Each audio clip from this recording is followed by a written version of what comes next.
Hello வெற்றிமானவள் viewers, கொடைக்கானல்லேருந்து பேசுகிறேன். இங்கே பார்த்தீங்களா இந்த மரத்தை?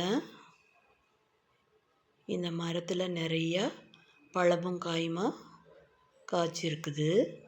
இது என்ன பழம் அப்படின்னு கேட்டேன். இந்த பழத்துக்கு பேர் கிள்ளி அப்படின்னு சொன்னாங்க.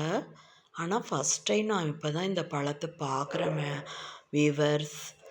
இது எப்படி இருக்குன்னு நான் உங்களுக்கு கொஞ்சம் பழம் எடுத்து வச்சுருக்கேன், காட்டுறேன் பாருங்க. இதுதான் அது. நானும் சாப்பிட்டு பார்த்தேன். நம்ம ஊர் பேரிக்காய் மாதிரி இருக்குது டேஸ்ட்டு.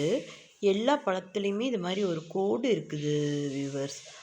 எல்லா பழத்துலேயுமே இதே மாதிரி இந்த லைன் வருது. எல்லா பழத்துலேயுமே இதில் நிறைய சத்து இருக்குன்றாங்க.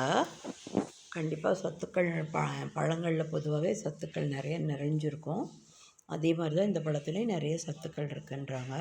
ஆனால் ஃபஸ்ட் டைம் நான் இப்போ தான் பார்க்குறேன், சாப்பிட்டும் பார்த்தேன். நம்ம ஊர் பேரிக்காய் மாதிரி இருக்குது டேஸ்ட்டு. இந்த பழத்துக்கு நடுவில் இருக்கிற கொட்டை தான் எனக்கு ரொம்ப பிடிச்சிருந்தது. என்னென்னா அதை நல்லா ரெட்டிஷாக அப்படியே ஒரு மாதிரி மார்க் மாதிரி லைன் போயிட்டு இருக்குது. அந்த கொட்டை இருக்குது. நான் பார்த்ததே இது ஒரு வித்தியாசமாக இருக்குது இந்த பழத்துடைய கொட்டை. அதுதான் நான் உங்கள்கிட்ட காட்டிகிட்ருக்கேன். கலரும் அழகாக இருக்குது. அதுக்கு மேலே இருக்கிற போகிற லைன்ஸும் ரொம்ப அழகாக இருக்குது. இது அணில் கடிச்சு போட்டிருக்குது இந்த பழத்தை. அந்த பாதி பழம் அந்த இருக்குது, இங்கே இருக்குது அந்த கொட்டை, இதில் உள்ள கொட்டை. இது இந்த பாருங்கள், இந்த பழம் பறிச்சு எடுத்து வச்சுக்கிட்டேன். இது அணில் கடித்தது. எல்லாம் ஒரு நொண்டு ஓடுது. நல்லா இருக்குது விவர்ஸ் இந்த பழம். கிள்ளியும் அதுக்கு பேர். பார்த்ததுக்கு ரொம்ப தேங்க்ஸ்.